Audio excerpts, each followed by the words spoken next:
Hello বন্ধুরা, তো এসে গেছি আর একটা নতুন ভিডিও নিয়ে।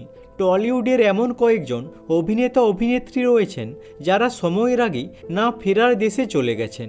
তো চলুন আজকে জেনে নিই অকাল ঘটনায় প্রয়াত হয়েছেন কোন জনপ্রিয় তারকারা। তো চলুন শুরু করি।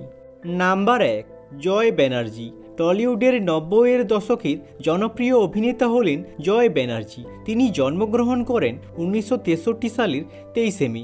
তারপর অভিনয় ক্যারিয়ার শুরু করেছিলেন অপরূপা ছবির মাধ্যমে। অঞ্জন চৌধুরীর অভাগিনী ও হিরোইক জয়ন্তী ছবিতে অভিনয়ের মাধ্যমে রাতারাতি টলিউডের স্টার হয়ে গিয়েছিলেন তিনি। কিন্তু তারপর 2000 সালে অভিনেতা একটি ভয়ানক দুর্ঘটনার কবলে পড়েন। দুর্ঘটনার কারণে অভিনেতার চেহারা অনেকটা পাল্টে গিয়েছিল, তাই তিনি আর সিনেমাতে অভিনয় করেননি। তারপর অভিনয় ছেড়ে রাজনীতিতে যোগ দেন তিনি। 25 অগাস্ট 2025 সালে সোমবার সকাল 11:35 নাগাদ শেষ নিঃশ্বাস ত্যাগ করেন তিনি। শ্বাসকষ্টজনিত সমস্যায় 62 বছর বয়সে প্রয়াত হয়েছেন অভিনেতা। নাম্বার 2, জুবিন গার্গ। অসমের জনপ্রিয় গায়ক তিনি। শুধু অসমিয়া নয়, বাংলা, হিন্দি এবং 40টিরও বেশি ভাষা উপভাষায় গান গেয়েছেন জুবিন। দেবের লিপে জুবিনের গান মন ছুঁয়েছিল দর্শকদের। কিন্তু 19 সেপ্টেম্বর 2025 সালে প্রয়াত হয়েছেন এই গায়ক। নর্থ ইস্ট ফেস্টিভ্যালে যোগ দিতে সিঙ্গাপুর গিয়েছিলেন জুবিন। সেখানেই সমুদ্রে স্কুবা ডাইভিংয়ের সময় দুর্ঘটনাবশত জলে পড়ে তিনি জ্ঞান হারান। তাকে জল থেকে তোলে সিঙ্গাপুর পুলিশ। নিয়ে যাওয়া হয় হাসপাতালে, তবে শেষ রক্ষা হয়নি। মৃত্যুকালে তার বয়স হয়েছিল 52 বছর। নাম্বার 3, পল্লবী দে। 2018 সালে রেশম ঝাঁপি সিরিয়ালের মাধ্যমে অভিনয় জগতে ডেবিউ করেন পল্লবী। তারপর অভিনয় করেছেন আমি সিরাজের বেগম, মন মানে না, সরস্বতীর প্রেমের মতো জনপ্রিয় সিরিয়ালে। কিন্তু ক্যারিয়ারের মধ্য গগনে থাকতে মাত্র 25 বছর বয়সে আত্মহত্যা করেন তিনি। প্রেমিক সাগ্নিক চক্রবর্তীর সঙ্গে কলকাতার একটি ফ্ল্যাটে লিভিনে থাকতেন পল্লবী। সন্ধ্যায় প্রেমিকের সঙ্গে কথা কাটাকাটির পর সেই ফ্ল্যাটেই আত্মঘাতী হয়েছেন অভিনেত্রী। নাম্বার 4, পীযূষ গাঙ্গুলি। টলিউডের একজন ট্যালেন্টেড অভিনেতা ছিলেন তিনি। শেষবার অভিনেতাকে দেখা গিয়েছিল স্টার জলসার জলনুপুর সিরিয়ালে অভিনয় করতে। সেই ধারাবাহিক চলাকালীন মৃত্যু হয় পীযূষ গাঙ্গুলির। 2015 সালে জেলায় একটি শো সেরে বাড়ি ফেরার পথে ভয়ানক পথ দুর্ঘটনার কবলে পড়েন অভিনেতা। টানা 5 দিন হাসপাতালের আইসিইউতে ভেন্টিলেশনে রাখা হয়েছিল তাকে, কিন্তু শেষ রক্ষা হয়নি। 2015 সালের 26 অক্টোবর শেষ নিঃশ্বাস ত্যাগ করেন পীযূষ গাঙ্গুলি।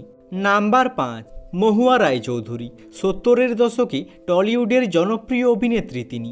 তরুণ মজুমদার পরিচালিত শ্রীমান পৃথ্বীরাজ সিনেমায় তিনি প্রথম অভিনয় করেন। 18 বছর বয়সে বাড়ির অমতে পালিয়ে তিলক চক্রবর্তীকে বিয়ে করেন অভিনেত্রী। তারপর 1 বছরের মাথায় ছেলে হয় তাদের। জানা যায় তারপর মদের নেশায় আসক্ত হয়ে পড়েন তিনি এবং একাধিক পুরুষের সঙ্গে সম্পর্ক ছিল অভিনেত্রীর। 1985 সালে 22 জুলাই স্টোভ ফেটে গায়ে আগুন লেগে মহুয়া রায়চৌধুরী মারা যান, কিন্তু তার মৃত্যুর সঠিক কারণ আজও একটি রহস্য। অভিনেত্রীকে খুন করা হয়েছিল না দুর্ঘটনায় মৃত্যু, সেই কারণ এখনও অজানা। নাম্বার 6, ঐন্দ্রিলা শর্মা।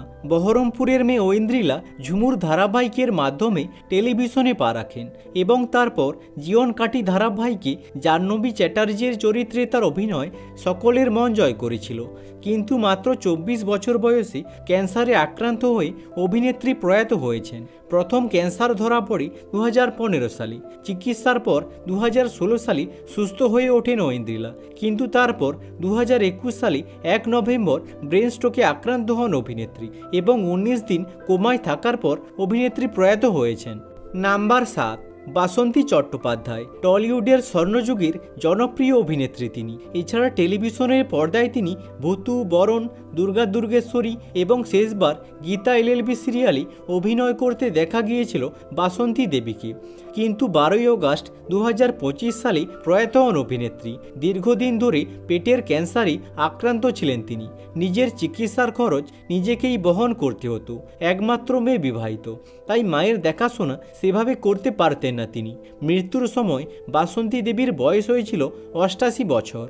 নাম্বার 8, অভিষেক চট্টোপাধ্যায়। টলিউডের 90-এর দশকের প্রথম সারির নায়ক ছিলেন তিনি।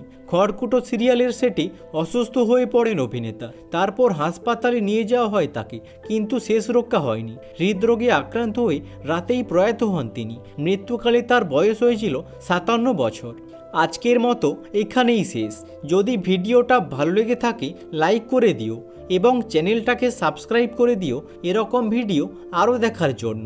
আর কমেন্ট করে জানাও এনাদের মধ্যে আপনাদের পছন্দের অভিনেতা বা অভিনেত্রী কে ছিলেন। Thanks for watching.